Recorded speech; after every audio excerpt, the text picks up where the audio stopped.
हार का जोर साफ दिख रहा है, उन्हें पता था कि हम हारेंगे तो इनको वोट ही ना करने दो। इससे पहले वोटर लिस्ट में सैकड़ों लोगों के नाम काटे गए हैं और उसके बाद अब वोट डालने से जाने से रोका जा रहा है, जबकि पुलिस अधिकारियों को कहीं से भी या पुलिस कर्मियों को कोई ये अधिकार नहीं है कि वो किसी का वोटर आईडी चेक करें या उनका ये सारा का अधिकार जो है अंदर बीएलओ के पास होता है, बूथ लेवल ऑफिसर के पास होता है या प्रेसिडेंटिंग ऑफिसर के पास होता है। जब आप वोट डालने जाते हैं वो आपकी आईडी चेक करेगा कि आप वोट डालने के लिए एलिजिबल हो या नहीं हो और वही आप पर्सन हो या नहीं हो। ये सब अधिकार अंदर बैठे हुए लोगों को है।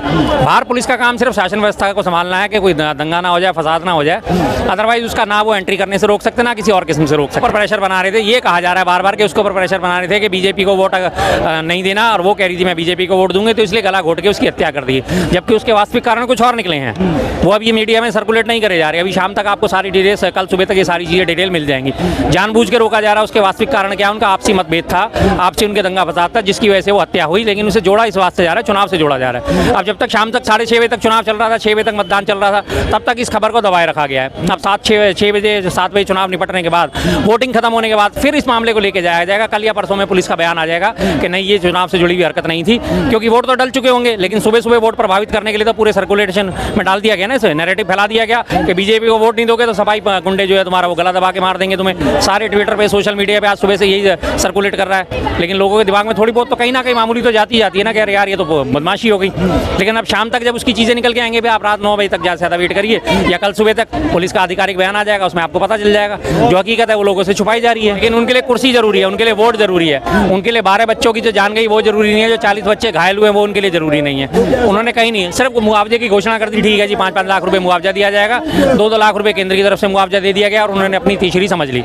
उनके लिए जान की कीमत क्या है, कुछ लाख रुपए दे दो और जान खत्म करो। रामगोपाल मिश्रा ने बेचारे ने अपनी जान गंवाई, इनके भड़काऊ भाषणों के चक्कर में आके दंगा फसाद में, उसको 10 लाख रुपए का मुआवजा दे दिया और बात खत्म। उसके परिवार वालों को अपने ऑफिस बुला लिया। उसके बाद 1.5 महीना हो गया इस बात को, 12 अक्टूबर की वो घटना है, आज 20 नवंबर हो गई है, लगभग 1.25 महीना जैसे ऊपर इसके बात को हो गया। अब उसके बाद देखिए कहाँ उसका कोई हालचाल लेने जा रहा है, कोई नहीं जाएगा। चुनाव निपट के बाद खत्म हो गया, इनकी रोटी सीखनी थी सीख गई, कोई नहीं जाएगा वहाँ पे, ना इनसे पूछने जाएगा और न से वो बच्चों के अभी तक घर वालों से किसी ने कोई मुलाकात करी है। उत्तर प्रदेश में आज जिस तरीके से उपचुनाव हुए और कई सारी घटनाएं देखने को मिली, अखिलेश यादव ने शिकायत की कि कई पुलिसकर्मी है जो आईडी चेक कर रहे थे। बिल्कुल बिल्कुल, कैसे देख रहे हैं इस पूरी घटनाक्रम को? ये तो पहले से ही देख रहे थे हम, इसमें घटनाक्रम को क्या देखना है, इसमें कुछ नया होता तो बात समझ में आती। हार का जोर साफ दिख रहा है, उन्हें पता था कि हम हारेंगे तो इनको वोट ही ना करने दो। इससे पहले वोटर लिस्ट में सैकड़ों लोगों के नाम काटे गए हैं और उसके बाद अब वोट डालने से जाने से रोका जा रहा है, जबकि पुलिस अधिकारियों को कहीं से भी या पुलिस कर्मियों को कोई ये अधिकार नहीं है कि वो किसी का वोटर आईडी चेक करें या उनका ये सारा का अधिकार जो है अंदर बीएलओ के पास होता है, बूथ लेवल ऑफिसर के पास होता है या प्रेसिडेंटिंग ऑफिसर के पास होता है। जब आप वोट डालने जाते हैं वो आपकी आईडी चेक करेगा कि आप वोट डालने के लिए एलिजिबल हो या नहीं हो और वही आप पर्सन हो या नहीं हो। ये सब अधिकार अंदर बैठे हुए लोगों को है।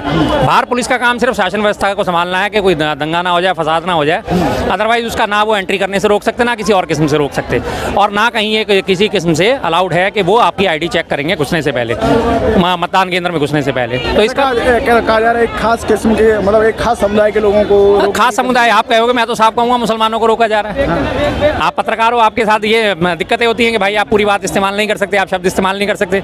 मुझे कोई दिक्कत नहीं है, बाकायदा मुसलमानों को रोका जा रहा है, उनकी कम्युनिटी को पूरा रोका जा रहा है, लाठियां बजाई जा रही हैं उनके ऊपर, उनको कहा जा रहा है भाग जाओ यहाँ से, बहुत ज्यादा तुम अपने आप को वोट देने का वो बन रहा है, तुम्हारे कहने से सरकार बदल दी है, निकलो यहाँ से, चलो फूटो यहाँ से। गालियां बकी जा रही हैं, हार का डर है, उन्हें पता है कि मुसलमान वोट इन्हें नहीं मिलने वाला, जिस हिसाब से इन्होंने मुसलमानों के खिलाफ जहर उगला है, आग उगली है बीजेपी ने टोटल ने पिछले कई महीनों से लगातार और कई सालों से उगल रहे हैं। अब तो हमले बहुत ही तेज कर दिए हैं, लगातार बहुत तेज कर दिए हैं। तो उस हिसाब से जानते हैं कि मुसलमानों के वोट हमें मिलने वाले नहीं, तो जहाँ मुस्लिम वोट ज़्यादा है वहीं इनकी सबकी हालत एक जैसी हो रही है कि उन लोगों को आगे ही नहीं बढ़ने दिया जा रहा। गाँव में घुसने से पहले उनको रोका जा रहा है, जैसे पिछली बार लोकसभा चुनावों में भी रोका गया था, और सेम चीज़ आपकी उपचुनावों में भी दिख रही है।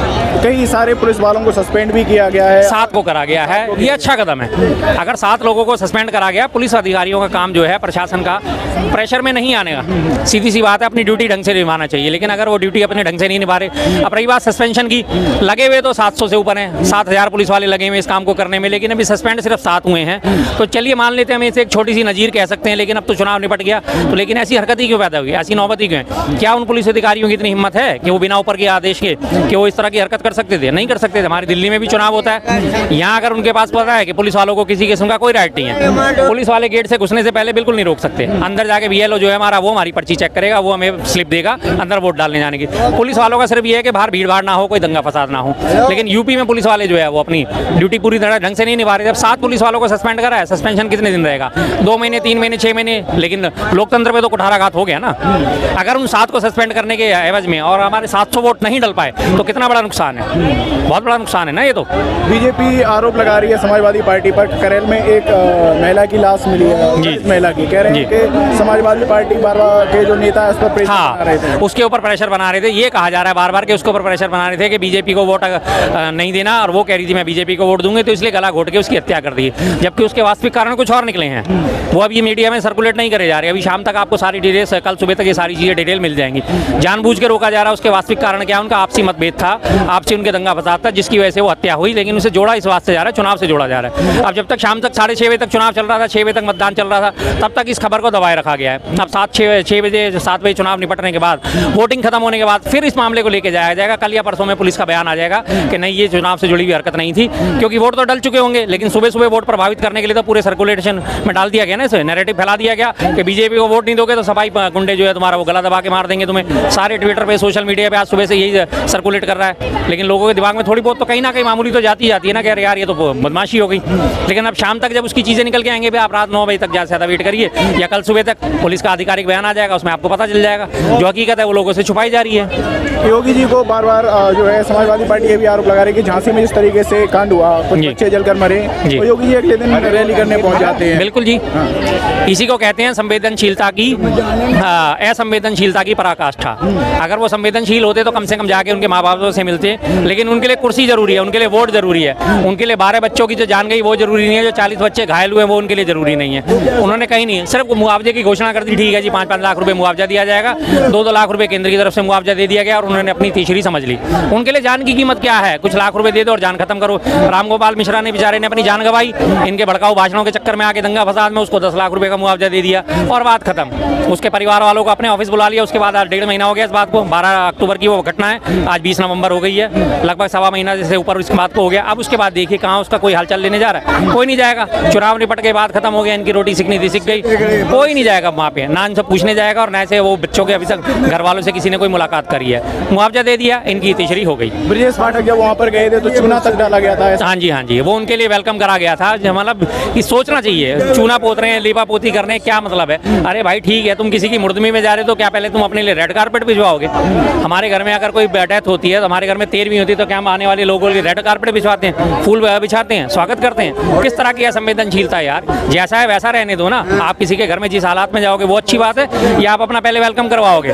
उनके लिए सड़कें साफ करी गई, चूना पोता गया, सब क्लियर करा गया, सारा आसपास का हिस्सा क्लियर करा गया, उसके बाद जाके उनकी एंट्री दिखाई गई है। क्या मतलब VIP सिस्टम अपनी इन्होंने खनक खत्म नहीं करनी है, इन्हें दिख रहा है। 2027 का सेमीफाइनल बोला जा रहा है यूपी उपचुनावों को, जी क्या लग रहा है इसी वजह से बहुत ज्यादा गर्मा गर्मी थी? बिल्कुल बिल्कुल, लगातार इनका जो है ग्राफ गिरता जा रहा है, ग्राफ इनका डाउन होता जा रहा है। चाहे 2027 का सेमीफाइनल चल लीजिए या आने वाले और 1-2 राज्यों के चुनाव का, दिल्ली में भी चुनाव आने वाले हैं फरवरी में, उनका सेमीफाइनल समझ लीजिए। बीजेपी यहाँ भी बहुत जोर लगा रही है। अब वहाँ के लिए इस हिसाब से देखा जाए तो 2027 से पहले हो सकता है इसमें यूपी में काफ़ी बड़े फेरबदल होने की पूरी संभावना है।